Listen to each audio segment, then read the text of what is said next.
नमस्कार साथियों, स्वागत है आपका ऑनलाइन स्टडी ग्रुप में। प्राचीन भारतीय इतिहास से संबंधित चलाई जा रही अभ्यास प्रश्नों की श्रृंखला के अंतर्गत आज की क्लास में सबसे पहला टॉपिक होगा प्राचीन भारत में स्थापत्य कला। तो चलिए प्रारंभ करते हैं अभ्यास प्रश्नों की श्रृंखला को। यहाँ पर सबसे पहला प्रश्न आपसे पूछा जा रहा है कि नागर, द्रविड़ और बेसर क्या है। तो आप सभी जानते हैं कि नागर, द्रविड़ और बेसर ये भारतीय मंदिर वास्तु की प्रमुख शैलियां हैं। इसलिए प्रश्न संख्या 1 का सी विकल्प सही हो जाएगा। नागर, द्रविड़ और बेसर भारतीय मंदिर वास्तु की 3 मुख्य शैलियां हैं। अगर हम बात करें यहां पर नागर शैली की, तो याद रखिएगा ये नागर शैली उत्तर भारत में प्रचलित है। और अगर हम इसके उदाहरण की बात करें तो जो उड़ीसा के मंदिर हैं आप देखेंगे कि नागर शैली में निर्मित हैं। अगर हम उड़ीसा में प्रमुख मंदिरों का उल्लेख कर लें तो जो लिंगराज मंदिर है भुवनेश्वर उड़ीसा में, ये नागर शैली में निर्मित है। इसके अलावा पूरी उड़ीसा में जो कोणार्क का सूर्य मंदिर है वो भी नागर शैली में निर्मित है। क्लियर? अगर हम बात करें द्रविड़ शैली की, तो याद रखिएगा द्रविड़ शैली का जो प्रसार है वो दक्षिण भारत में है विशेष तौर पर। अगर हम क्षेत्र देखें तो कृष्णा नदी और कुमारी अंतरीप, ये जो मध्य का हिस्सा है, ये इसमें द्रविड़ शैली का प्रसार अत्यधिक है। आप सभी जानते हैं कि द्रविड़ शैली की एक प्रमुख व्यवस्था है गोपुरम। अब ये गोपुरम क्या है? जो मंदिरों के प्रवेश द्वार हैं उनको गोपुरम कहा जाता है द्रविड़ शैली में, और ये द्रविड़ शैली में गोपुरम इसकी प्रमुख विशेषता में शामिल है। क्लियर? अगला देखिए बेसर शैली। याद रखिएगा बेसर शैली को किसका विकास जो है नागर और द्रविड़ शैलियों के मिश्रण से हुआ है। क्लियर? तो इस प्रकार आपने यहां पर इन तीनों शैलियों की बेसिक इंफॉर्मेशन को भी देख लिया। अगला चलिए प्रश्न संख्या 2। पूछा जा रहा है किस वंश के राजाओं ने खजुराहो स्थित मंदिरों का निर्माण कराया था। तो आपका जवाब क्या होगा? चंदेल वंश के राजाओं ने खजुराहो में मंदिरों का निर्माण कराया था। तो यहां पर प्रश्न संख्या 2 का सी विकल्प आपका आंसर हो जाएगा। तो ये बिल्कुल क्लियर कट याद रखिएगा, और ये प्रश्न कई बार पूछा गया है। तो चंदेल वंश के राजाओं ने ही खजुराहो स्थित मंदिरों का निर्माण कराया था। अगला देखिए प्रश्न संख्या 3। पूछा जा रहा है खजुराहो का मांतगेश्वर मंदिर किसको समर्पित है। तो याद रखिएगा खजुराहो का जो मांतगेश्वर मंदिर है ये शिव को समर्पित है। यहां पर प्रश्न संख्या 3 का बी विकल्प आपका आंसर हो जाएगा। और यह भी बात याद रखिएगा कि जो खजुराहो का मांतगेश्वर मंदिर है जो भगवान शिव को समर्पित है, यह भी नागर शैली में निर्मित है। क्लियर है? अगला देखिए प्रश्न संख्या 4। पूछा जा रहा है कि निम्नलिखित में से कौन सा मंदिर खजुराहो में नहीं है।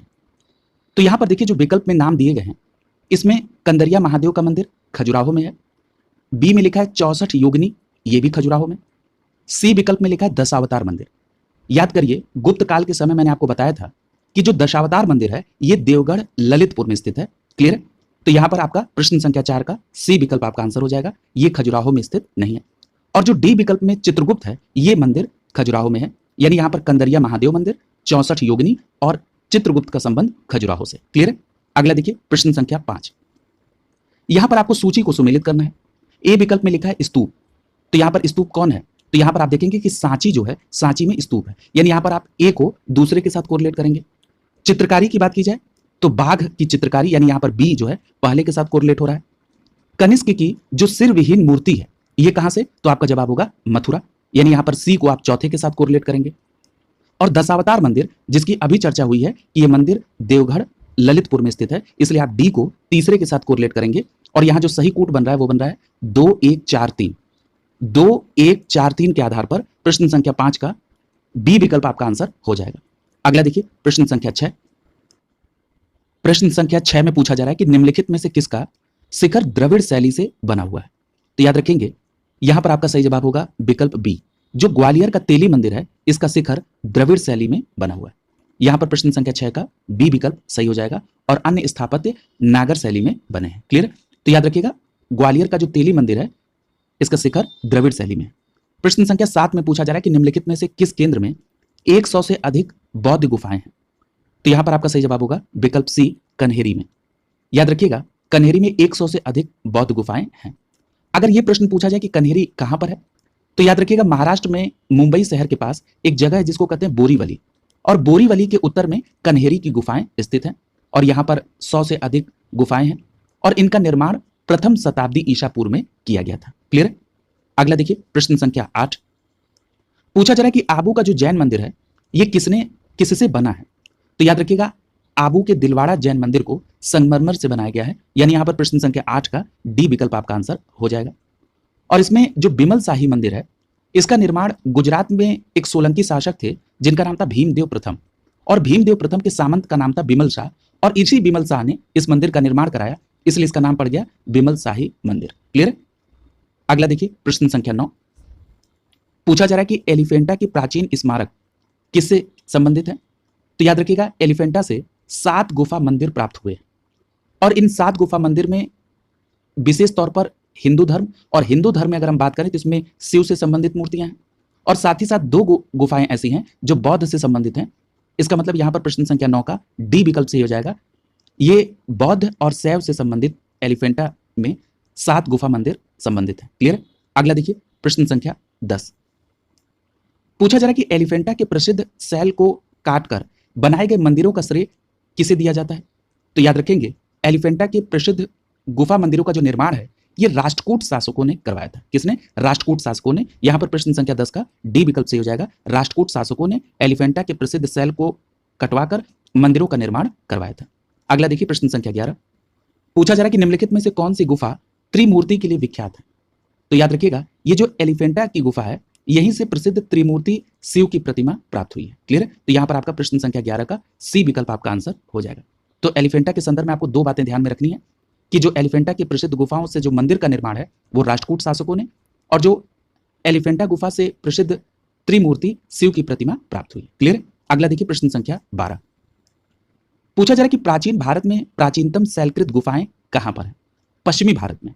तो याद रखिएगा अगर हम पश्चिमी भारत में देखें प्राचीनतम शैलकृत गुफाएं तो आप महाराष्ट्र को देखिए। महाराष्ट्र में नासिक, एलोरा और अजंता ये तीनों शैलकृत गुफाएं हैं, और कहां पर है? पश्चिम भारत में। यानी यहां पर प्रश्न संख्या 12 का ए विकल्प सही हो जाएगा। नासिक, एलोरा और अजंता की जो गुफाएं हैं ये प्राचीनतम शैलकृत गुफाएं हैं, पश्चिमी भारत में महाराष्ट्र राज्य में स्थित है। क्लियर? ए विकल्प यहां पर आंसर हो जाएगा। अगला देखिए प्रश्न संख्या 13, पूछा जा रहा है कि एलोरा गुफाओं का निर्माण किसने कराया था? तो याद रखिएगा ये जो एलोरा गुफाओं का निर्माण है ये राष्ट्रकूटों ने कराया था। क्लियर है? यानी यहां पर प्रश्न संख्या 13 का सी विकल्प आपका आंसर हो जाएगा। याद रखिएगा ये जो एलोरा की गुफाएं हैं कहां पर हैं? तो महाराष्ट्र के औरंगाबाद में एलोरा गुफाओं का निर्माण राष्ट्रकूटों ने करवाया था। क्लियर? और याद रखिएगा अभी आपने ऊपर पढ़ा है कि पश्चिम भारत की जो प्राचीनतम शैलकृत गुफाएं हैं उसमें नासिक, एलोरा और अजंता शामिल है। यानी ये जो एलोरा गुफाओं का निर्माण महाराष्ट्र के औरंगाबाद में राष्ट्रकूट शासकों ने कराया ये शैलकृत गुफाएं हैं। क्लियर? ये सभी बातें आपको ध्यान में रखनी है। अगला देखिए प्रश्न संख्या 14, पूछा जा रहा है कि किस वंश ने एलोरा के कैलाश मंदिर का निर्माण कराया? तो आपका सही जवाब क्या हो जाएगा? एलोरा के कैलाश मंदिर का निर्माण राष्ट्रकूट शासक ने करवाया। यहां पर प्रश्न संख्या 14 का ए विकल्प सही हो जाएगा। अब यह भी प्रश्न पूछा जा सकता है उस राजा का नाम जिसने एलोरा के प्रसिद्ध कैलाश मंदिर का निर्माण कराया। तो याद रखिएगा उस राष्ट्रकूट शासक का नाम है कृष्ण प्रथम। ठीक है? तो अगर मैं एक लाइन में समराइज कर दूं तो राष्ट्रकूट शासक कृष्ण प्रथम ने एलोरा के कैलाश मंदिर का निर्माण कराया था। और यहां पर एक बात और ऐड कर लीजिए कि यह मंदिर द्रविड़ शैली में निर्मित है। क्लियर? अगला देखिए प्रश्न संख्या 15, पूछा जा रहा है कि एलोरा में गुफाएं और शैलकृत मंदिर है किससे संबंधित है? तो देखिए अभी आपने ये तो देख लिया कि इसमें एलोरा में जो मंदिर है वो कैलाश मंदिर भी है। क्लियर? यानी ये हिंदू से तो संबंधित है ही है। इसमें जो गुफाएं 1 से लेकर 12 तक हैं ये बौद्ध से संबंधित है। ठीक है? उसके बाद 13 से लेकर 29 तक जो गुफाएं हैं ये हिंदुओं से संबंधित हैं, और 30 से 34 तक जो गुफाएं हैं ये जैन से संबंधित हैं। क्लियर? तो याद रखेंगे एलोरा की जो गुफाएं हैं ये बौद्ध, हिंदू और जैन तीनों से संबंधित हैं। यानी यहां पर प्रश्न संख्या 15 का डी विकल्प आपका आंसर हो जाएगा। और ये एलोरा की गुफाएं कहां पर है? अभी हमने आपको बताया महाराष्ट्र के औरंगाबाद जिले में। क्लियर है? अब देखिए यहां पर एक जगह से जरा कंपेयर करिए। अभी आपसे यह पूछा गया था कि जो एलिफेंटा से 7 गुफा मंदिर मिले हैं ये किन किन धर्मों से संबंधित हैं? तो वहां पर आपने कहा था कि हिंदू धर्म और उसमें विशेष तौर पर शिव से संबंधित है, और दूसरा आपने बौद्ध धर्म बताया था। यानी एलिफेंटा से जो गुफा मंदिर हैं वो हिंदू और बौद्ध से संबंधित हैं, लेकिन जो आपकी एलोरा की गुफाएं हैं या जो यहां पर शैलकृत मंदिर हैं ये बौद्ध, हिंदू और जैन तीनों से संबंधित है। ये बेसिक अंतर है, इसको आपको ध्यान में रखना होगा। क्लियर? अगला देखिए प्रश्न संख्या 16, पूछा जा रहा है कि निम्नलिखित में से कौन एक शैलकृत स्थापत्य का उदाहरण है? तो यहां पर आपका सही जवाब क्या हो जाएगा? एलोरा का जो कैलाश मंदिर है ये शैलकृत स्थापत्य का उदाहरण है। अभी चर्चा हुई थी। देखिए उसी प्रश्न को कैसे बदल कर पूछा जा रहा है। एक बार पूछा गया कि निम्नलिखित में से कौन शैलकृत गुफाओं का उदाहरण है पश्चिम भारत में, तो आपने कहा नासिक, एलोरा और अजंता। यहां पूछा जा रहा है कि शैलकृत स्थापत्य का उदाहरण कौन है, तो सीधा जवाब हो जाएगा कैलाश मंदिर, एलोरा, विकल्प सी सही हो जाएगा। और अभी हमने आपसे बताया कि एलोरा के कैलाश मंदिर का निर्माण राष्ट्रकूट शासक कृष्ण प्रथम ने कराया था और यह द्रविड़ शैली में निर्मित है। अगला देखिए प्रश्न संख्या 17, पूछा जा रहा है किस धर्म को राष्ट्रकूटों का संरक्षण प्राप्त था। तो याद रखिएगा, राष्ट्रकूटों को जो संरक्षण की बात करेंगे तो इनको जैन धर्म का संरक्षण, इन्होंने जैन धर्म को संरक्षण दिया था, यानी राष्ट्रकूट का जो संरक्षण था वो जैन धर्म पर था। ठीक है, यानी यहां पर प्रश्न संख्या 17 का बी विकल्प आपका आंसर हो जाएगा।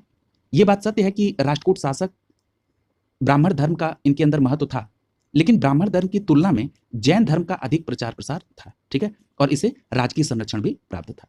अगला देखिए प्रश्न संख्या 18, पूछा जा रहा है कि अजंता की कला को इनमें से किसने प्रश्रय यानी सहायता दिया। तो याद रखेंगे, जो अजंता की गुफाएं हैं ये कहां पर है, औरंगाबाद महाराष्ट्र में, और ये गुफाएं वाकाटक और गुप्त शासकों के द्वारा निर्मित है। तो यहां पर आपका प्रश्न संख्या 18 का सी विकल्प आपका आंसर हो जाएगा। क्लियर है। अगला देखिए प्रश्न संख्या 19,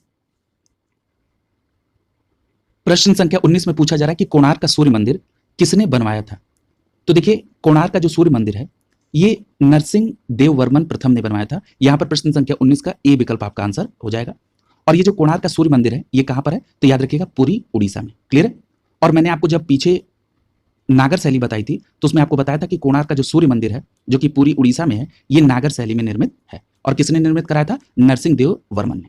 अगला देखिए प्रश्न संख्या 20, पूछा जा रहा है कि निम्नलिखित में से किसे काला या श्याम पैगोडा कहते हैं, यानी ब्लैक पैगोडा किसे कहते हैं। तो आपका सीधा जवाब हो जाएगा कोणार्क के सूर्य मंदिर को ब्लैक पैगोडा कहा जाता है। प्रश्न संख्या 20 का सी विकल्प आपका आंसर हो जाएगा। अगला देखिए प्रश्न संख्या 21, पूछा जा रहा है कि मुंडेरा का जो सूर्य मंदिर है किस राज्य में स्थित है। तो याद रखिएगा, ये जो मुंडेरा का सूर्य मंदिर है ये गुजरात में स्थित है। यहां पर प्रश्न संख्या 21 का बी विकल्प आपका आंसर हो जाएगा। और अगर ये पूछा जाए कि ये जो गुजरात में मुंडेरा का सूर्य मंदिर है इसका निर्माण किसने कराया था, तो याद रखिएगा एक सोलंकी वंश का शासक था जिसका नाम था भीमदेव प्रथम। तो इसी सोलंकी वंश के शासक भीमदेव प्रथम ने मुंडेरा गुजरात के सूर्य मंदिर का निर्माण कराया था। क्लियर। अगला देखिए प्रश्न संख्या 22, पूछा जा रहा है कि लिंगराज मंदिर कहां पर है। तो देखिए, अभी हम लोगों ने लिंगराज मंदिर को दूसरे कॉन्सेप्ट में कोरिलेट किया था, लेकिन मैंने आपको वहां पर उल्लेखित किया था कि जो लिंगराज मंदिर है ये भुवनेश्वर उड़ीसा में है और ये नागर शैली में निर्मित है। क्लियर है। तो यहां वहीं से स्पष्ट हो गया कि लिंगराज मंदिर कहां पर है, भुवनेश्वर उड़ीसा में। प्रश्न संख्या 22 का ए विकल्प आपका आंसर हो जाएगा। अगला देखिए प्रश्न संख्या 23, पूछा जा रहा है कि जगन्नाथ मंदिर किस राज्य में है। तो आप सभी को पता है कि जगन्नाथ मंदिर उड़ीसा में है। और उड़ीसा में कहां पर, तो याद रखेंगे पुरी में। क्लियर है। उड़ीसा में कहां पर, पुरी में। तो ये दोनों बातें याद रखेंगे कि जो कोणार्क का सूर्य मंदिर है और जो जगन्नाथ मंदिर है ये दोनों उड़ीसा राज्य के पुरी जिले में है। ठीक है, यहां पर आपका बी विकल्प सही हो जाएगा। अब देखिए प्रश्न संख्या 24, पूछा जा रहा है कि भुवनेश्वर तथा पुरी में मंदिर की किस शैली में निर्मित है। देख रहे हैं आप कैसे आप अगर तथ्यों को कोरिलेट करते हैं तो आपके प्रश्न बनते चले जाते हैं। तो आपका सीधा जवाब क्या हो जाएगा, नागर शैली में निर्मित है। ठीक है, यानी यहां पर प्रश्न संख्या 24 का ए विकल्प सही हो जाएगा। यानी भुवनेश्वर में लिंगराज मंदिर है और पुरी में कोणार्क मंदिर है, ये नागर शैली में निर्मित है। ए विकल्प यहां पर सही हो जाएगा। प्रश्न संख्या 25 देखिए, पूछा जा रहा है कि जगन्नाथपुरी मंदिर में जो गर्भगृह है उसमें भगवान जगन्नाथ, सुभद्रा एवं बलराम की मूर्तियां किससे बनी हैं। तो याद रखिएगा, जो जगन्नाथपुरी मंदिर है उसके गर्भगृह में जो भगवान जगन्नाथ, सुभद्रा और बलभद्र की मूर्ति है ये लकड़ी की बनी है। यहां पर प्रश्न संख्या 25 का सी विकल्प सही हो जाएगा। और ऐसा लोगों का मानना है कि इन मूर्तियों का जो निर्माण है वो स्वयं भगवान विष्णु ने बढ़ई का रूप धारण करके बनाया था। क्लियर। तो यहां पर प्रश्न संख्या 25 का सी विकल्प सही हो जाएगा। अगला देखिए प्रश्न संख्या 26, पूछा जा रहा है कि द्रविड़ शैली के मंदिरों में गोपुरम से क्या तात्पर्य है। इसकी भी चर्चा हम लोग कर चुके हैं। तो देखिए, ये जो द्रविड़ शैली में गोपुरम है ये तोरण के ऊपर बने अलंकृत और बहुमंजिला भवन से है। ठीक है, ये तोरण के ऊपर बने अलंकृत और बहुमंजिला भवन से है। यानी ये जो द्रविड़ शैली में मंदिर थे ये तो बहुत बड़े नहीं होते थे, ये बहुत सामान्य थे और छोटे होते थे, लेकिन इनका जो प्रवेश द्वार है वो भव्य और विशाल होता था जिन्हें गोपुरम कहा जाता था। क्लियर। तो याद रखेंगे, तोरण के ऊपर जो बने अलंकृत और बहुमंजिला भवन है ये गोपुरम से संबंधित है। और गोपुरम का कॉन्सेप्ट किस शैली से है, तो द्रविड़ शैली से। अगला देखिए प्रश्न संख्या 27, पूछा जा रहा है कि महाबलीपुरम में स्थित रथ मंदिर का निर्माण किन शासकों के द्वारा कराया गया। तो आपका सीधा जवाब होगा पल्लवों के द्वारा। यानी प्रश्न संख्या 27 का बी विकल्प सही हो जाएगा। ये जो महाबलीपुरम में रथ मंदिर है इसका निर्माण पल्लव शासकों के द्वारा कराया गया था। और ये जो रथ मंदिर है इसे एकास्म पत्थर से निर्मित किया गया है। ठीक है, तो ये भी बात ध्यान रखेंगे। अगला देखिए प्रश्न संख्या 28, पूछा जा रहा है कि निम्नलिखित में से कौन सा रथ मंदिर सबसे छोटा है। तो देखिए, अगर हम सबसे छोटा रथ मंदिर की बात करें तो इसमें जो द्रौपदी रथ है ये सबसे छोटा है। ठीक है, तो यहाँ पर प्रश्न संख्या 28 का ए विकल्प आपका आंसर हो जाएगा। और अभी हमने आपसे बताया कि महाबलीपुरम में जो रथ मंदिर है इसका निर्माण पल्लव शासकों के द्वारा कराया गया था। क्लियर है? और अगर आपसे ये पूछा जाए कि किस शैली में हुआ था, तो याद रखेंगे मामल्य शैली में। किसमें? मामल्य शैली में, पल्लवकालीन शासकों के द्वारा। अगला देखिए प्रश्न संख्या 29, पूछा जा रहा है कि प्राचीन नगर तक्षशिला जो है ये किन के बीच में है? तो सिंधु और झेलम नदी के बीच में तक्षशिला है, जो कि प्रसिद्ध शिक्षा केंद्र रहा। यहां पर प्रश्न संख्या 29 का ए विकल्प सही जाएगा, सिंधु और झेलम नदियों के बीच में तक्षशिला है। अगला देखिए प्रश्न संख्या 30, पूछा जा रहा है कि दिलवाड़ा का जो जैन मंदिर है ये कहां पर है?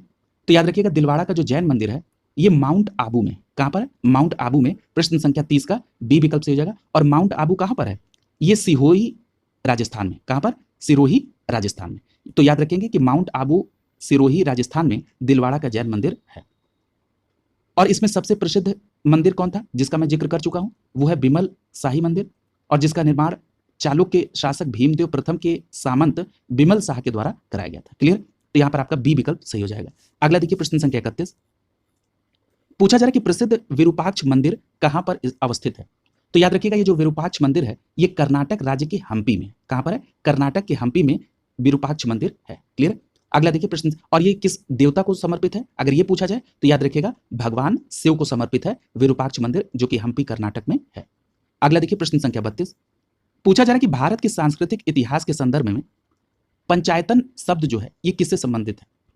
तो देखिए ये जो पंचायतन शब्द है इसका जो संबंध है वो है ऐसे देवता या उनके साथ जो अन्य 4 देवताओं की मूर्ति हैं उनके समूह से। ठीक है, यानी किसी देवता और उनके साथ 4 देवताओं की जो मूर्तियों का समूह है उसके लिए पंचायतन शब्द का प्रयोग किया गया। इसका मतलब ये स्पष्ट है कि जो पंचायतन शब्द है ये मंदिर रचना शैली से संबंधित है। ठीक है, तो यहां पर प्रश्न संख्या 32 का सी विकल्प आपका आंसर हो जाएगा। अगर आपको उदाहरण देखना हो तो आप शिव पंचायतन या राम पंचायतन को देख सकते हैं। ठीक है, अगला देखिए प्रश्न संख्या 33, पूछा जा रहा है कि प्रसिद्ध नैमिषारण्य तीर्थ निम्न जनपदों में से कहां पर है? तो याद रखिए आप सभी को पता भी है कि नैमिषारण्य तीर्थ स्थल जो है उत्तर प्रदेश के सीतापुर जिले में है। प्रश्न संख्या 33 का यहां पर सी विकल्प आपका आंसर हो जाएगा। और आप सभी को इस घटना के बारे में भी पता है कि महर्षि दधीच ने देवताओं को अपनी अस्थियां यहीं पर दान में दी थी, और इससे निर्मित वज्र बनाया गया जिसका प्रयोग करके देवराज इंद्र ने दैत्यों का वध किया था। क्लियर है? तो ये भी बात आप नैमिषारण्य से जोड़कर याद रखेंगे। यहां पर सी विकल्प आपका आंसर हो जाएगा। अगला देखिए प्रश्न संख्या 34, प्रश्न संख्या 34 में पूछा जा रहा है कि अंकोर वाट मंदिर समूह किस देश में स्थित है? तो यहां पर आपको याद रखना है कि जो अंकोर वाट मंदिर है ये मंदिर समूह कंपूजिया में है। यहां पर आपका डी विकल्प सही हो जाएगा। कंपूजिया जिसे वर्तमान में कंबोडिया कहते हैं। ठीक है, और याद रखिएगा यहाँ के शासक थे सूर्यवर्मन द्वितीय। इन्होंने 12वीं शताब्दी में इसका प्रारंभ किया था। ठीक है, उस समय सूर्यवर्मन द्वितीय की जो राजधानी थी वो थी यशोधरापुर, जिसको वर्तमान में अंगकोर कहा जाता है। यहां से इन्होंने इन मंदिर समूह के निर्माण का प्रारंभ किया था। ठीक है, तो याद रखेंगे अंकोर वाट मंदिर समूह कहां पर है? कंपूचिया या कंबोडिया लिखा है, वही आपका उत्तर होगा। अगला देखिए प्रश्न संख्या 35, पूछ रहा है कि बोरो बदूर स्तूप कहां स्थित है? तो याद रखिएगा ये जो बोरो बदूर स्तूप है ये इंडोनेशिया के जावा द्वीप पर है। कहां पर है? इंडोनेशिया के जावा पर। इसलिए प्रश्न संख्या 35 का बी विकल्प सही हो जाएगा, और इसे यूनेस्को द्वारा विश्व विरासत स्थल में भी शामिल किया गया है। किसको? बोरोबदूर द्वीप को, जो कि इंडोनेशिया के जावा में। अगला देखिए प्रश्न संख्या 36, पूछा जा रहा है कि 6वीं से 8वीं सदी के बीच में निम्नलिखित में से किसके द्वारा मंदिर निर्माण को पर्याप्त संरक्षण मिला? तो देखिए अगर हम 6वीं से 8वीं सदी के बीच बात करें तो इसमें पल्लव और चालुक्य राजवंश ने मंदिर निर्माण में पर्याप्त संरक्षण प्रदान किया। किसने? पल्लव और चालुक्यों ने, 6वीं से 8वीं शताब्दी के बीच में। यानी यहां पर आपका प्रश्न संख्या 36 का ए विकल्प आपका आंसर हो जाएगा। अगला देखिए प्रश्न संख्या 37, पूछ रहा है कि चित्रकलाओं यानी पेंटिंग्स में बृहद पैमाने पर भित्ति चित्रों ने लघु चित्र शैली का मार्ग प्रशस्त किया किस समय के बाद? तो याद रखिएगा यहां पर आपका सही जवाब हो जाएगा विकल्प ए, 6वीं शताब्दी ईस्वी के बाद लघु चित्र शैली का मार्ग प्रशस्त हुआ। ठीक है, देखिए आप सभी को पता है कि भारत में जो चित्रकला अपने चरमोत्कर्ष पर थी वो थी गुप्त काल में। ठीक है, और गुप्त काल तक चित्रकला में वो पूर्णता आ चुकी थी। इसका मतलब है कि 6वीं शताब्दी के बाद लघु चित्र शैली का मार्ग प्रशस्त हुआ। ठीक है, तो यहां पर आपका प्रश्न संख्या 37 का ए विकल्प आपका आंसर हो जाएगा। अगला देखिए प्रश्न संख्या 38, पूछा जा रहा है कि मंदिर निर्माण कला में विमान शैली का प्रचलन किसके शासन काल में हुआ?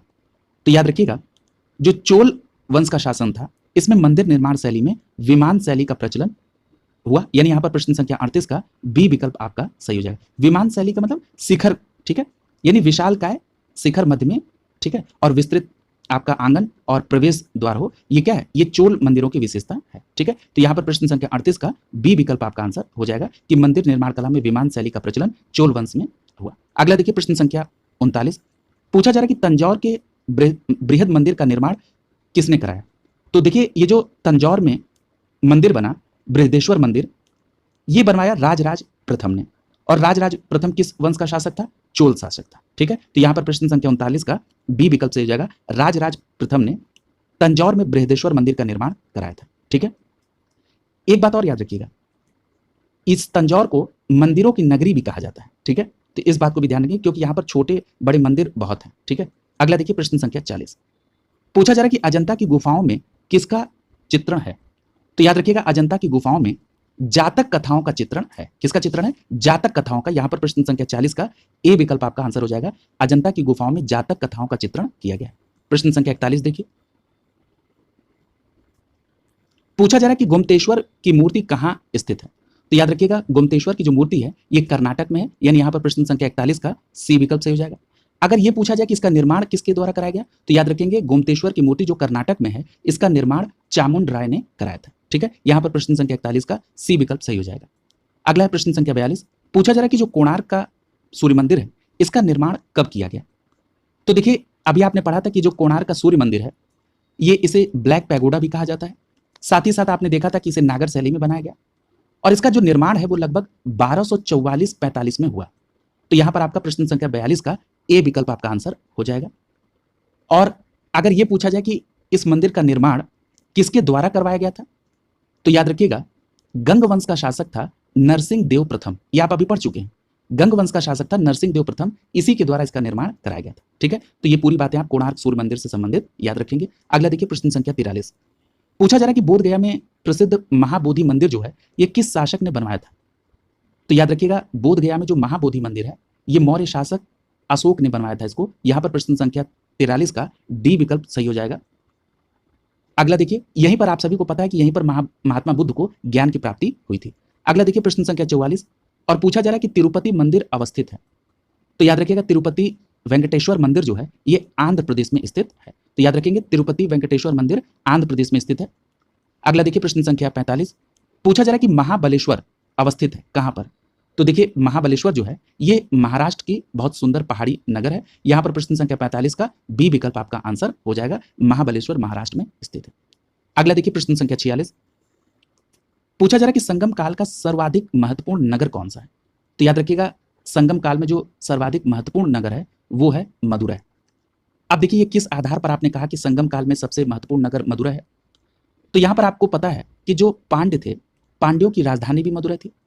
दूसरी बात कि जो पहली और तृतीय संगम का आयोजन हुआ था ये भी मदुरै में ही हुआ था।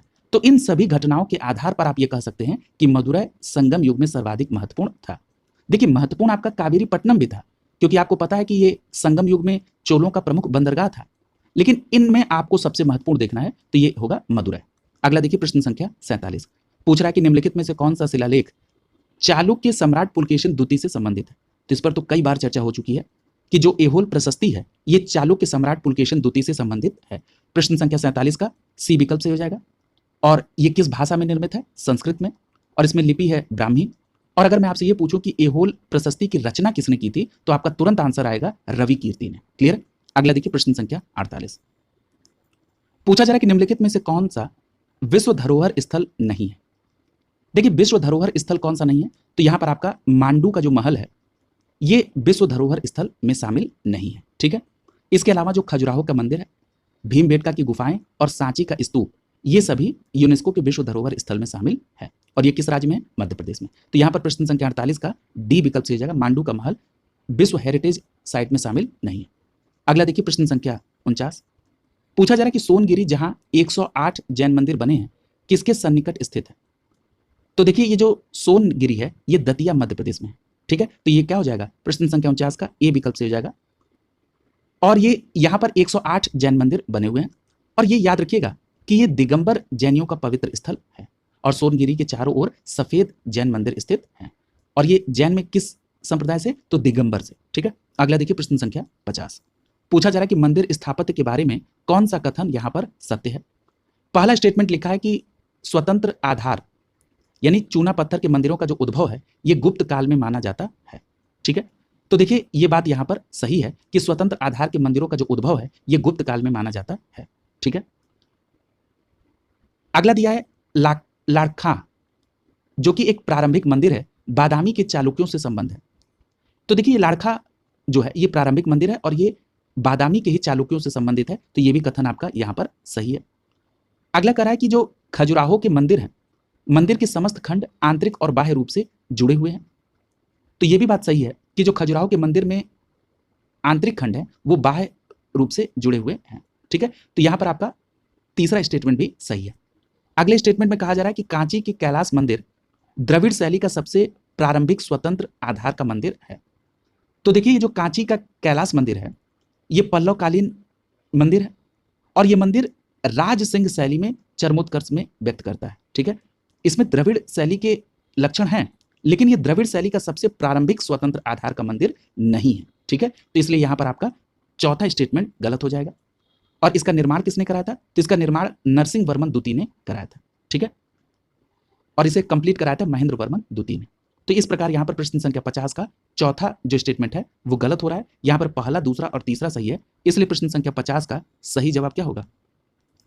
यहां पर विकल्प डी सही हो जाएगा। पहला, दूसरा और तीसरा स्टेटमेंट सही है। अगला देखिए प्रश्न संख्या 51। पूछा जा रहा है कि निम्नलिखित नगरों में से किस एक के निकट पालीताड़ा मंदिर अवस्थित है?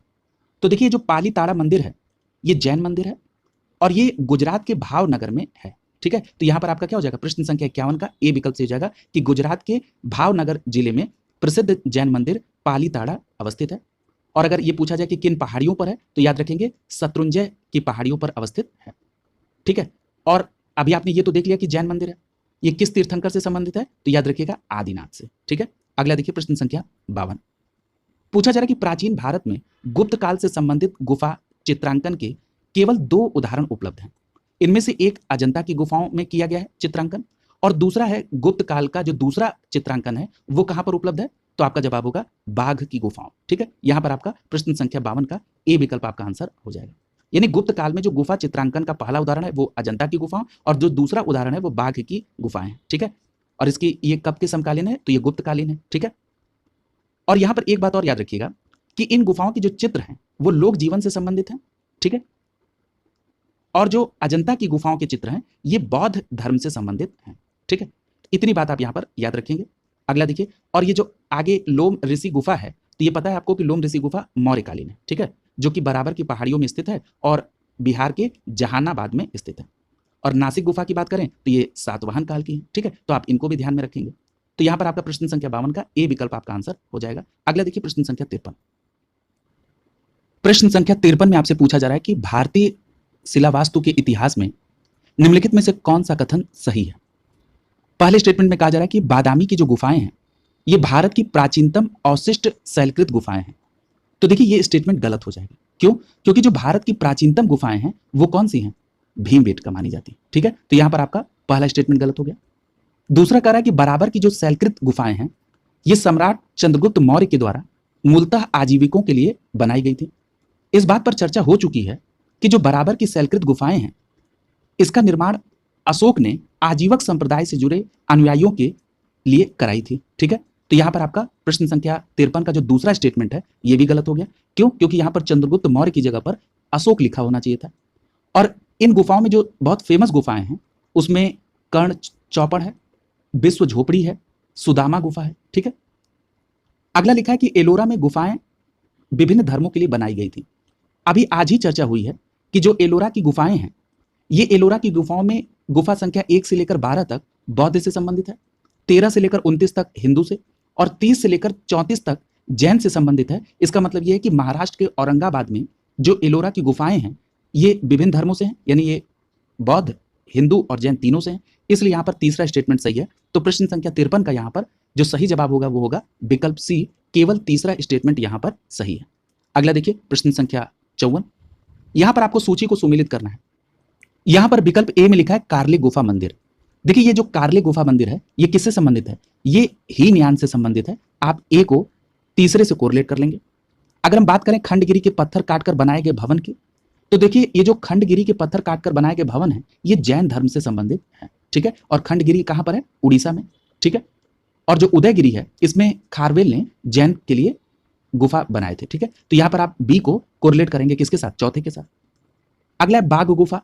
बाघ गुफा का जो संबंध है वो किससे है? तो ये बौद्ध में महायान धर्म से संबंधित है, इसलिए आप सी को कोरिलेट करेंगे पहले के साथ। और जो बादामी गुफा मंदिर है ये शैव मंदिर है, ठीक है। तो ये आपका डी जो कोरिलेट होगा दूसरे के साथ।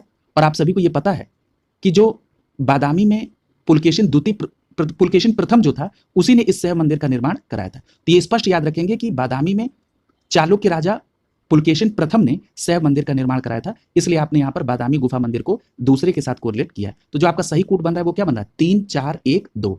और 3 4 1 2 के आधार पर आपका यहाँ पर विकल्प ए सही हो जाएगा प्रश्न संख्या 54 में। प्रश्न संख्या 55 देखिए, यहां पर भी आपको सूची को सुमेलित करना है। यहां पर विकल्प ए में लिखा है एलिफेंटा। देखिए एलिफेंटा को लेकर आज ही चर्चा हुई है कि महाराष्ट्र में है और ये यहां पर 7 गुफाएं हैं। तो यानी आप ए को किससे कोरिलेट करेंगे? तीसरे के साथ, गुफा के साथ। बी विकल्प में लिखा है श्रवण बेलगोला। इस पर चर्चा हुई है कि श्रवण बेलगोला कर्नाटक में है और यहां पर गुमतेश्वर की विशाल प्रतिमा यानी उनकी विशाल मूर्ति है जिसका निर्माण चामुंड राय ने कराया। तो यहां पर आप श्रवण बेलगोला को किससे कोरिलेट करेंगे? मूर्ति से, यानी आप बी को चौथे के साथ। खजुराहो की बात हो रही है तो आपने ये पढ़ा था कि खजुराहो के जो मंदिर हैं ये मध्य प्रदेश में है और चंदेल शासकों के द्वारा निर्मित है। तो यानी आप यहां पर खजुराहो को किससे कोरिलेट करेंगे? तो आपका सही जवाब होगा कि हम खजुराहो को मंदिर से, यानी सी को दूसरे के साथ। और सांची को लेकर आप क्लियर हैं कि सांची स्तूप जो है इसका निर्माण अशोक ने कराया था, यानी सांची क्या स्तूप है? डी को पहले के साथ। तो यहां पर सही कूट क्या बन रहा है? 3 4 2 1। 3 4 2 1 के आधार पर यहां पर प्रश्न संख्या 55 का बी विकल्प आपका आंसर हो जाएगा। अगला देखिए प्रश्न संख्या 56। पूछा जा रहा है कि निम्नांकित जोड़ों में कौन किसका सुमेल है, मतलब ये कौन सही सुमेलित है। पहला लिखा है एलोरा की गुफाएं। तो देखिए एलोरा की गुफाएं कहां पर है? महाराष्ट्र के औरंगाबाद में है। और आपने ये भी पढ़ा है कि ये शैलकृत गुफाएं हैं। और आपने ये भी पढ़ा है कि ये विभिन्न कालों में निर्मित की गई एलोरा की गुफाएं, ठीक है। और इसमें आपने ये भी पढ़ा कि ये विभिन्न धर्मों से संबंधित हैं। इसमें 1 से लेकर 12 तक जो गुफा संख्या है वो बौद्ध से संबंधित है, 13 से लेकर 29 तक हिंदू से, और 30 से लेकर जो 34 तक की गुफा है ये जैन से संबंधित है, ठीक है। तो यहां पर आप देख रहे हैं कि एलोरा की जो गुफाएं ये विभिन्न शासन कालों में, लेकिन यहां पर शक के समय में एलोरा की गुफाओं का निर्माण नहीं है, इसलिए यहां पर यह पहला सुमेलित नहीं है। दूसरा करा कि मीनाक्षी मंदिर। तो देखिए मीनाक्षी मंदिर के संदर्भ में आपको पता है कि जो मीनाक्षी मंदिर का निर्माण है ये पांड्यों के द्वारा करवाया गया था, ठीक है। तो ये आपका सही सुमेलित नहीं है। अगर हम खजुराहो की बात करें तो खजुराहो की आज ही चर्चा हुई है कि खजुराहो के मंदिर का निर्माण चंदेल शासकों के द्वारा कराया गया, ये बिल्कुल सही सुमेलित है, इसलिए प्रश्न संख्या 56 का सी विकल्प यहां पर सही हो जाएगा। और जहां तक की बात रही महाबलीपुरम मंदिर की, तो महाबलीपुरम की जो मंदिर है इनका निर्माण पल्लव शासकों के द्वारा कराया गया था, न कि राष्ट्रकूट के द्वारा, इसलिए ये डी भी गलत हो जाएगा, ठीक है। तो यहाँ पर प्रश्न संख्या 56 का सी विकल्प सही हो जाएगा। और जो इसका सही आंसर है वो भी आपको बताया गया, आपको उसको ध्यान में रखना है। अगला है प्रश्न संख्या 57 और यहाँ पर भी आपको सूची को सुमेलित करना है। यहाँ पर एक तरफ गुप्त मंदिर है और दूसरी तरफ उसके स्थान दिए गए हैं। याद करिए जिस क्लास में गुप्त काल को आपको एक्सप्लेन किया जा रहा था वहां पर मैंने आपको अलग से कोरिलेट कराया था कि मंदिर को लेकर प्रश्न बनते हैं, और देखिए यहाँ पर आपको सुमेलित करने के लिए पूछा जा रहा है। तो अगर हम बात करें कि ईंट निर्मित मंदिर, तो ये कहां पर किससे कोरिलेट हो जाएगा? ये जो भीतर गांव का मंदिर है ये भी ईंट से निर्मित मंदिर है, तो आप ए को तीसरे के साथ। दशावतार मंदिर तो आपको पता है कि देवगढ़ में है, ललितपुर में, तो यहां पर आप बी को कोरिलेट करेंगे दूसरे के साथ। शिव मंदिर की बात करें तो भूमरा में शिव मंदिर है, तो आप सी को कोरिलेट करेंगे किसके साथ? चौथे के साथ। और विष्णु मंदिर की बात होगी तो आप एरण से कोरिलेट करेंगे, यानी डी को आप पहले के साथ कोरिलेट करेंगे। और जो आपका सही कूट बनेगा वो बनेगा 3 2 4 1। 3 2 4 1 के आधार पर प्रश्न संख्या 57 का बी विकल्प आपका आंसर हो जाएगा। अगला देखिए प्रश्न संख्या 58। प्रश्न संख्या 58 में पूछा जा रहा है कि निम्नलिखित ऐतिहासिक स्थल पर विचार कीजिए और इनमें से कौन भित्ति चित्रकला के लिए जाना जाता है। पहला लिखा है अजंता की गुफाएं। देखिए अजंता की जो गुफाएं हैं ये भित्ति चित्रकला के लिए प्रसिद्ध है, ये बात बिल्कुल सही है। दूसरा लिखा है लेपाक्षी मंदिर, ये भी भित्ति चित्रकला से संबंधित है, ये भी सही है। तीसरा लिखा है सांची स्तूप। देखिए जो सांची स्तूप है इस पर स्थित जो तोरण द्वार है उन पर आप बुद्ध के जीवन की घटनाएं या बुद्ध के पुनर्जीवन की, पूर्व जीवन की, यानी जिसको आप जातक कथाएं कहते हैं, ये उस पर उत्कीर्ण है, ठीक है। तो यानी ये भित्ति चित्रकला से संबंधित नहीं है, इसलिए आपका प्रश्न संख्या 58 का पहला और दूसरा ये संबंधित है भित्र चित्रकला से, यानी यहां पर 58 का बी विकल्प आपका आंसर हो जाएगा। अगला देखिए प्रश्न संख्या 59। प्रश्न संख्या 59 में पूछा जा रहा है कि अजंता और महाबलीपुरम के रूप में दो ऐतिहासिक स्थानों में कौन सी बातें समान है। यहां पर पहला लिखा है कि दोनों एक ही समय काल में निर्मित है। ये स्टेटमेंट तो आपका गलत हो जाएगा। क्यों? क्योंकि आपको पता है कि जो महाराष्ट्र के औरंगाबाद में अजंता पहाड़ी की जो गुफाएं स्थित हैं, इनका निर्माण दूसरी शताब्दी ईसा पूर्व से लेकर 7वीं शताब्दी ईसा पूर्व के बीच हुआ।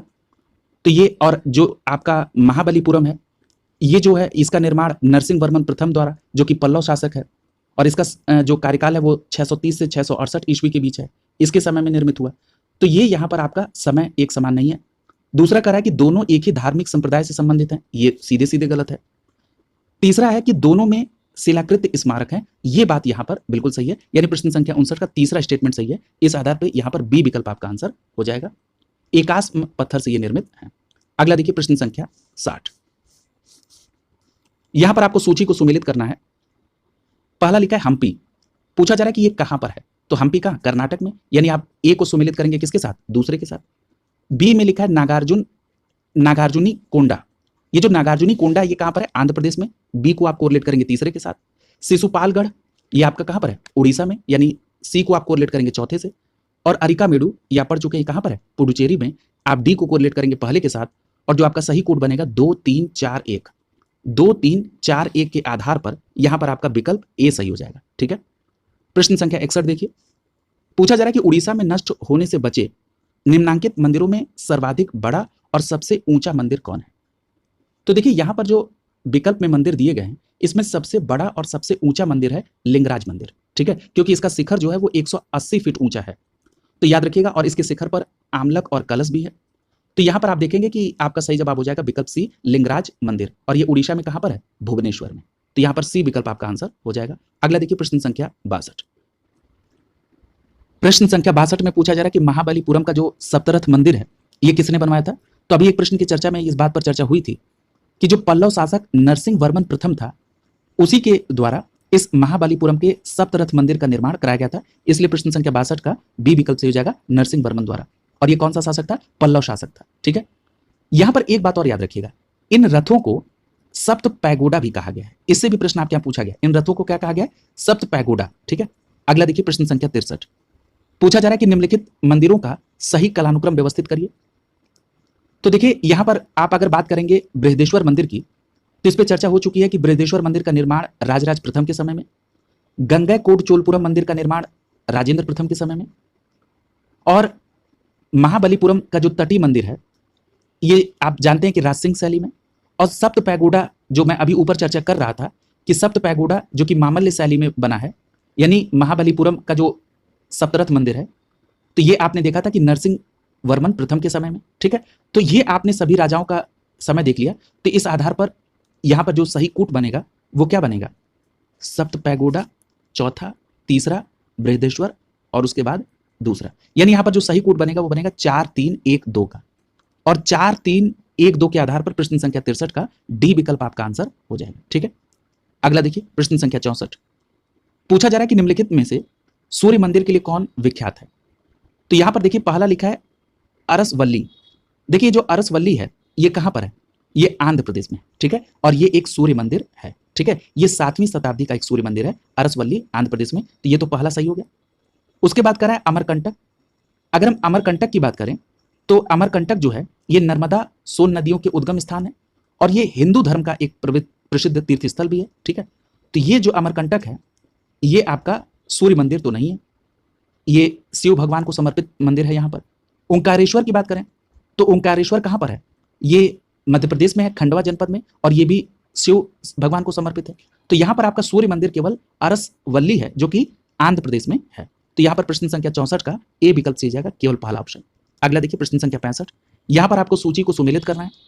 लिखा है नालंदा। तो नालंदा में क्या था? नालंदा विश्वविद्यालय, यानी आप बी को, ए को जो है दूसरे के साथ कोरिलेट करेंगे। सारनाथ की बात करें तो सारनाथ में यहां पर अशोक स्तंभ है, यानी बी को आप पहले के साथ। सांची क्या है? स्तूप है, तो सी को चौथे के साथ। और कोणार्क में क्या है? सूर्य मंदिर, इसलिए डी को आप तीसरे के साथ। और जो आपका सही कोड बनेगा वो बनेगा 2143।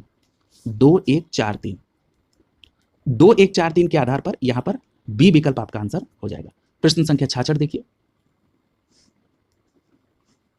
प्रश्न संख्या 66 में आपसे पूछा जा रहा है कि भारत के कला और पुरातात्विक इतिहास के संदर्भ में निम्नलिखित में से किस एक का सबसे पहले निर्माण किया गया था। तो देखिए यहां पर पहला लिखा है कि भुवनेश्वर स्थित लिंगराज मंदिर। देखिए जो भुवनेश्वर स्थित लिंगराज मंदिर है ये नागर शैली में बना और ये 7वीं सदी में बना था, ठीक है। और लला टेडु केसरी नाम था, क्या नाम था, लला टेडु केसरी, उसने इसको बनवाया था। अगला लिखा है धौली स्थित शैलकृत हाथी, तो ये बना था 3री शताब्दी ईसा पूर्व में, ठीक है। और ये सम्राट अशोक के समय में बना था धौली स्थित ये शैलकृत हाथी, ठीक है। इसके बाद महाबलीपुरम स्थित शैलकृत मंदिर, तो ये तो अभी आपने पढ़ा है कि ये 7वीं शताब्दी में इसका निर्माण हुआ था। और उदयगिरी स्थित वराह मूर्ति जो है, ये जो मूर्ति का निर्माण हुआ था ये गुप्त काल में हुआ था, ठीक है। तो यहां पर जो आप देख रहे हैं कि सबसे पहले जो निर्मित हुआ था वो अशोक के समय धौली स्थित शैलकृत हाथी निर्माण, जो कि 3री शताब्दी ईसा पूर्व में, यानी यहां पर आपका प्रश्न संख्या 66 का बी विकल्प आपका आंसर हो जाएगा, ठीक है। अगला देखिए, इस प्रकार ये टॉपिक यहां पर कंप्लीट हो गया। अगला जो टॉपिक है वो है प्राचीन साहित्य एवं साहित्यकार, ठीक है। आज ही की क्लास में आपका प्राचीन इतिहास कंप्लीट भी करा दिया जाएगा। कल की क्लास में हम लोग मध्यकालीन इतिहास को प्रारंभ करेंगे। यहां पर देखिए प्राचीन साहित्य और साहित्यकार से संबंधित जो प्रश्न है ये परीक्षा के दृष्टिकोण से महत्वपूर्ण है, यहां से प्रश्न आते हैं। यहां पर जो सबसे पहला प्रश्न आपसे पूछा जा रहा है कि इतिहास के पिता की जो पदवी है ये किसकी है। तो याद रखिए, आप पढ़ भी चुके हैं कि यूनानी लेखक हैं जिनका नाम है हेरोडोटस, उनको इतिहास का पिता कहा जाता है, इसलिए प्रश्न संख्या 1 का ए विकल्प सही हो जाएगा। और इनकी जो पुस्तक है उसका क्या नाम है, तो इनकी पुस्तक का नाम है हिस्टोरिका, ठीक है। और इसी हिस्टोरिका पुस्तक में 5वीं सदी ईसा पूर्व में जो भारत और फारस के बीच में जो संबंध थे उनका भी विवरण इसमें दिया गया है, ठीक है। तो याद रखेंगे इतिहास के पिता किसको, हेरोडोटस, और इनकी पुस्तक का नाम हिस्टोरिका। अगला देखिए प्रश्न संख्या 2, पूछा जा रहा है कि मुद्रा राक्षस के लेखक कौन है। तो आप सभी को पता है कि मुद्रा राक्षस के लेखक विशाख दत्त हैं। और आपसे यह भी प्रश्न पूछा गया कि इसमें किसके बारे में दिया गया है या किसके बारे में इससे जानकारी प्राप्त होती है। तो इससे मौर्य इतिहास के बारे में आपको जानकारी मिलती है। और प्रमुख रूप से अगर बात करेंगे तो जो चंद्रगुप्त मौर्य के संदर्भ में जो बातें हैं वो यहां पर विशाख दत्त कृत मुद्रा राक्षस से मिलती है, यानी यहां पर प्रश्न संख्या 2 का बी विकल्प आपका सही हो जाएगा, मुद्रा राक्षस का लेखक विशाख दत्त।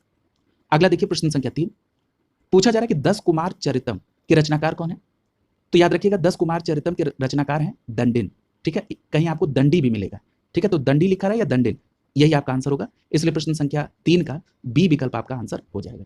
और सूरदास से संबंधित तो आप कई रचनाएं जानते हैं, जिसमें प्रमुख है सूरसागर, सूर सरावली और साहित्य लहरी, ठीक है। तो ये भी ध्यान रखेंगे। तुलसीदास के संदर्भ में भी आप जानते हैं रामचरितमानस है, विनय पत्रिका है, कवितावली है, गीतावली है, ठीक है। अगला देखिए प्रश्न संख्या 4, प्रश्न संख्या 4 में पूछा जा रहा है कि निम्नलिखित में कौन सी पुस्तक कालिदास द्वारा लिखित नहीं है। पहला है मेघदूत कालिदास द्वारा, कुमार संभवम कालिदास द्वारा, उत्तर रामचरित्रम ये कालिदास द्वारा लिखित नहीं है, ये भवभूति द्वारा है। तो याद रखेंगे उत्तर रामचरित्रम किसके द्वारा, भवभूति द्वारा। तो यहां पर प्रश्न संख्या 4 का सी विकल्प आपका आंसर हो जाएगा।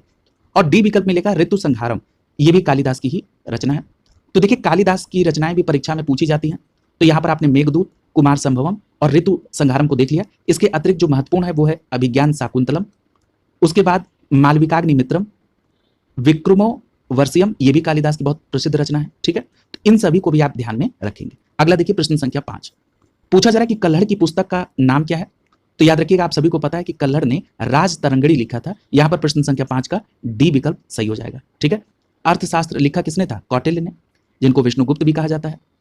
और आप ये जानते हैं कि इंडिका किसने लिखा था, मेगास्थनीज ने, जो सेल्यूकस निकेटर का राजदूत बन के आया था चंद्रगुप्त मौर्य के दरबार में। अगला देखिए प्रश्न संख्या 6, पूछा जा रहा है कि कल्हड़ की जो राज तरंगड़ी है वो निम्नलिखित में से किससे संबंधित है।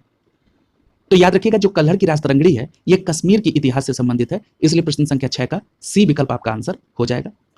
अगला देखिए प्रश्न संख्या 7, पूछा जा रहा है कि अष्टाध्यायी जो है ये किसके द्वारा लिखी गई। तो याद रखेंगे अष्टाध्यायी जो है ये एक व्याकरणाचार्य है पाणिनि, उनके द्वारा लिखी गई है। यहां पर प्रश्न संख्या 7 का बी विकल्प आपका आंसर हो जाएगा, बहुत प्रसिद्ध रचना है। अगला देखिए प्रश्न संख्या 8, पूछ रहा है कि चरक संहिता जो पुस्तक है ये किसके विषय में है। तो याद रखिएगा चरक संहिता जो है ये चिकित्सा से संबंधित है, यहां पर सी विकल्प सही हो जाएगा। और जो चरक संहिता ये किसकी रचना है, तो ये चरक की रचना है, ठीक है। तो याद रखिएगा चरक की रचना है, चरक एक राजवैद्य थे, ठीक है। और इनकी रचना कौन है, चरक संहिता। आपसे ये भी प्रश्न पूछा जाता है कि जो चरक राजवैद्य हैं ये किसके शासनकाल से संबंधित है, तो आपका जवाब होगा कनिष्क के। अगला देखिए प्रश्न संख्या 9, पूछा जा रहा है कि वराह मिहिर की जो पंच सिद्धांतिका है वो किस पर आधारित है। तो सबसे पहले तो आपको प्रश्न में ही एक प्रश्न मिल रहा है कि ये जो पंच सिद्धांतिका है ये किससे संबंधित है? वराहमिहिर से। और ये जो वराहमिहिर की पंच सिद्धांतिका है ये यूनानी ज्योतिष विद्या से संबंधित है, इसलिए आप प्रश्न संख्या 9 को बी विकल्प से सुमेलित करेंगे। यहां पर एक बात और याद रखिएगा कि आपने वराहमिहिर की पंच सिद्धांतिका तो देख ली, इसके अलावा इनकी एक और रचना बहुत महत्वपूर्ण है, उसका नाम है वृहत संहिता। ठीक है, तो पंच सिद्धांतिका, वृहत संहिता और एक और याद रखिएगा वृहत जातक। ठीक है, यानी पंच सिद्धांतिका, वृहत संहिता और वृहत जातक, ये तीनों रचनाएं किससे संबंधित है? वराहमिहिर से। अगला देखिए प्रश्न संख्या 10, पूछा जा रहा है कि बौद्ध ग्रंथ मिलिंद पन्नो किस हिंद यवन शासक पर प्रकाश डालता है? तो याद रखिएगा उस हिंद यवन शासक का नाम है मिनांडर, यानी यहां पर आपका सी विकल्प सही हो जाएगा। मिनांडर यानी मिलिंद के जीवन पर प्रकाश डालता है कौन? बौद्ध ग्रंथ मिलिंद पन्नो। और ये जो मिनांडर था या मिलिंद था ये कौन सा शासक था? हिंद यवन शासक था। अगला देखिए प्रश्न संख्या 11, पूछा जा रहा है कि मिलिंद पन्नो राजा मिलिंद तथा एक बौद्ध भिक्षु के मध्य संवाद का रूप में है, वो भिक्षु थे, वो भिक्षु कौन थे?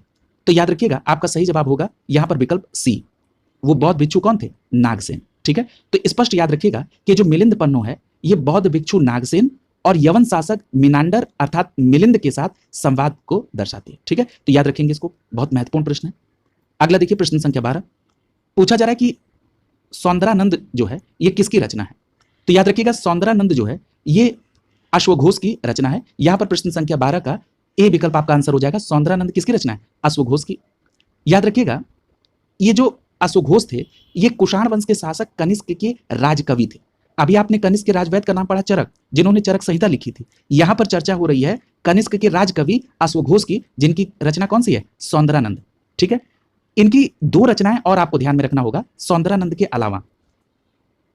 ये जो अश्वघोष है इन्होंने बुद्ध चरित्र भी लिखा और इन्होंने सारी पुत्र प्रकरण भी लिखा। यानी अगर हम यहां पर अश्वघोष की तीनों रचनाओं की बात करें तो सौंदरानंद, बुद्ध चरित्र और सारी पुत्र प्रकरण। ठीक है, ये तीनों आपको ध्यान में रखना है। अगला प्रश्न संख्या 13, पूछा जा रहा है कि नागानंद, रत्नावली और प्रियदर्शिका के लेखक कौन है? तो आपका सही जवाब होगा हर्षवर्धन। प्रश्न संख्या 13 का डी विकल्प यहां पर सही हो जाएगा। तो याद रखेंगे हर्षवर्धन के 3 नाटक हैं, कौन कौन से? नागानंद, रत्नावली और प्रियदर्शिका, और ये संस्कृत में लिखे, यानी यहां पर आपका डी विकल्प सही हो जाएगा। अगला देखिए प्रश्न संख्या 14, पूछा जा रहा है कि कालिदास द्वारा रचित मालविकाग्निमित्रम नाटक का नायक था।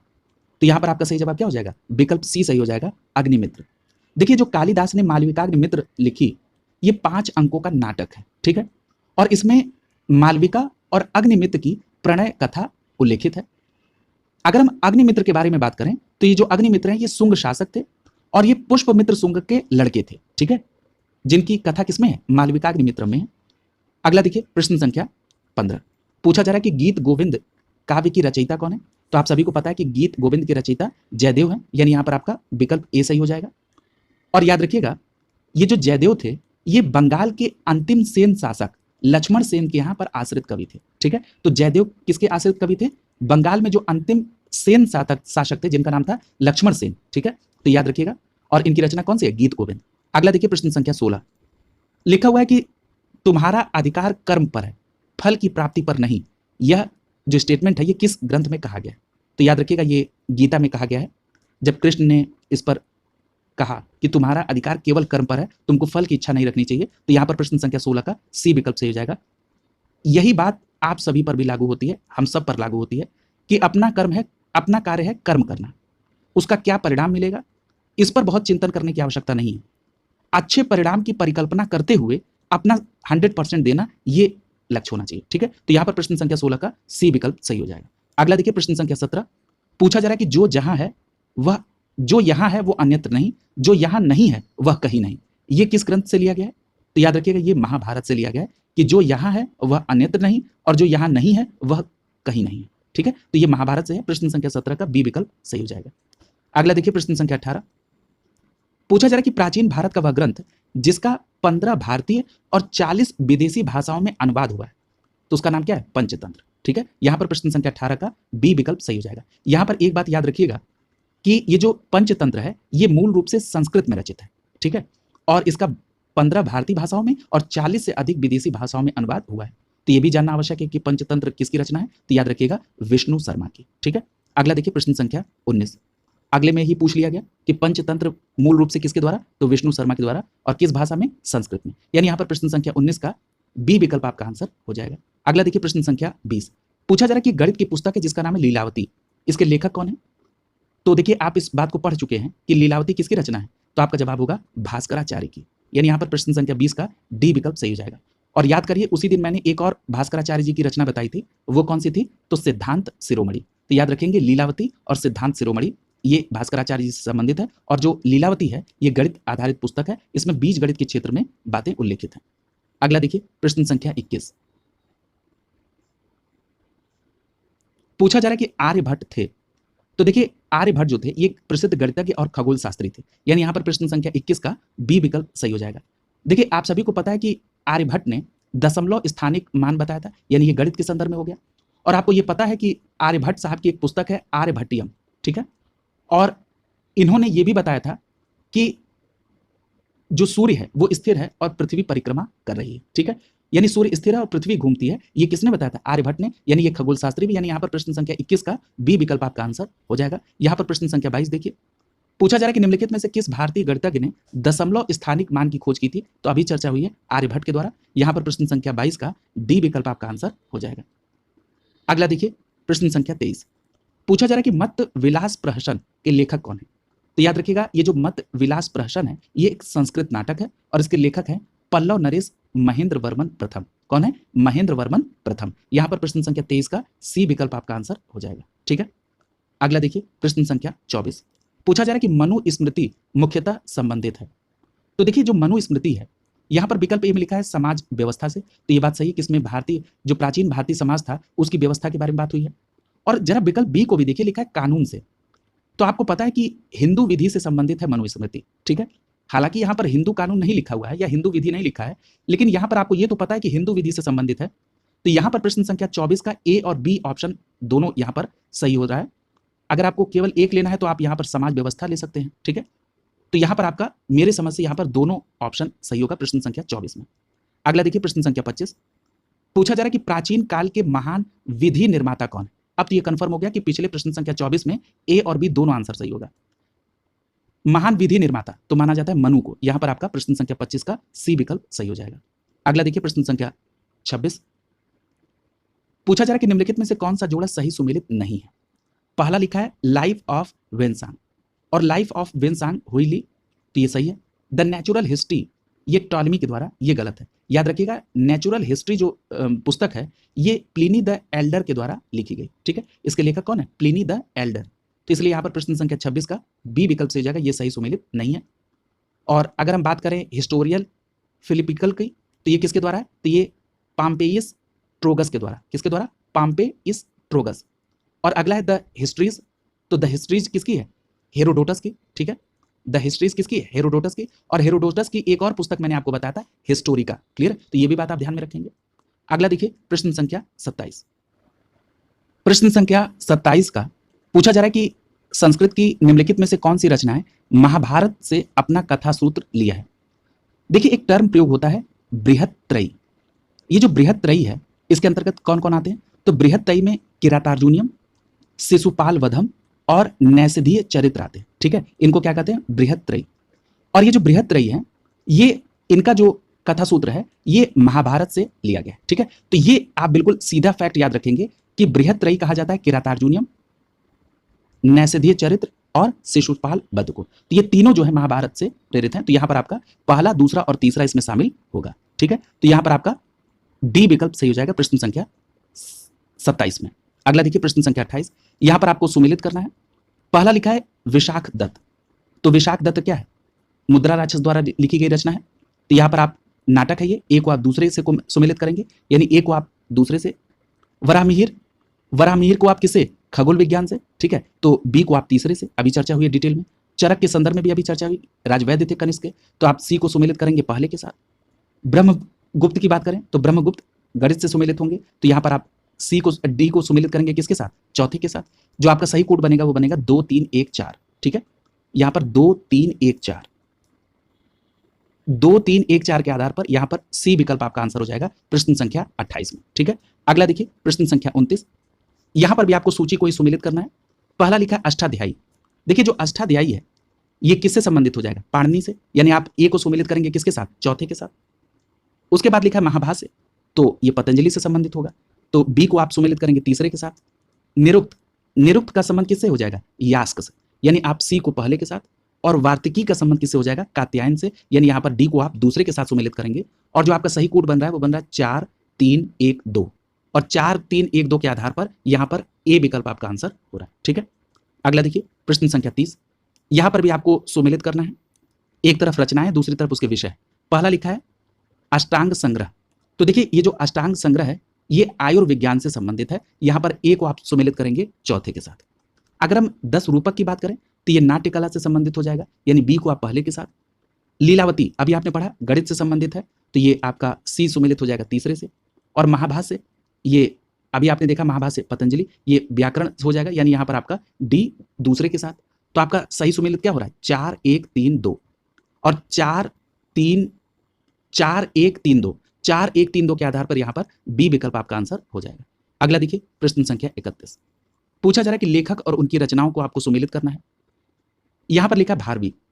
अब देखिए यहां पर देखिए किरातार्जुनियम, अभी चर्चा हुई है।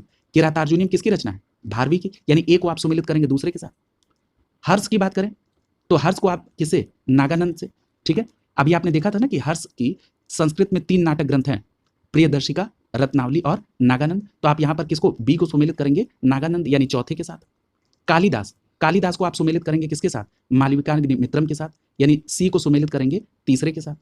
और राजशेखर को आप सुमेलित करेंगे किसके साथ? कर्पूर मंजरी के साथ। ये बहुत इंपॉर्टेंट है, याद रखिएगा, राजशेखर कर्पूर मंजरी। तो आप डी को सुमेलित करेंगे पहले के साथ, और जो आपका कोड बनेगा 2 4 3 1, 2 4 3 1, डी विकल्प आपका आंसर हो जाएगा। अगला देखिए प्रश्न संख्या 32। प्रश्न संख्या 32 में यहां पर भी आपको सुमेलित ही करना है। एक तरफ लेखक है, दूसरी तरफ ग्रंथ है। पहला नाम लिखा है सर्ववर्मा। अब देखिए सर्ववर्मा से कौन सा ग्रंथ सुमेलित होगा? कातंत्र, यानी ए को आप सुमेलित करेंगे चौथे के साथ। शूद्रक को मृच्छकटिकम, यानी बी को आप सुमेलित करेंगे तीसरे के साथ। विज्ञानेश्वर, ये जो विज्ञानेश्वर है मिताक्षरा। ठीक है, तो सी को आप सुमेलित करेंगे पहले के साथ। और कल्लड़ की राजतरंगिणी जो कश्मीर पर आधारित है, तो यहां पर आपका डी सुमेलित हो जाएगा किसके साथ? दूसरे के साथ।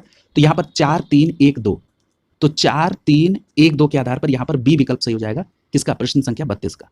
अगला देखिए प्रश्न संख्या 33। यहां पर भी आपको सुमेलित करना है। एक तरफ दरबारी कवि के नाम है और दूसरी तरफ उन राजाओं के नाम है जिनसे वो संबंधित है। अगर हम अमीर खुसरो की बात करें तो इस पर कई बार चर्चा हो चुकी है, अलाउद्दीन खिलजी, यानी ए को आप सुमेलित करेंगे चौथे के साथ। कालिदास चंद्रगुप्त द्वितीय के समय में उनके नवरत्नों में भी शामिल थे, बी का पहला। हरिसेन की बात करें तो ये समुद्रगुप्त के समय।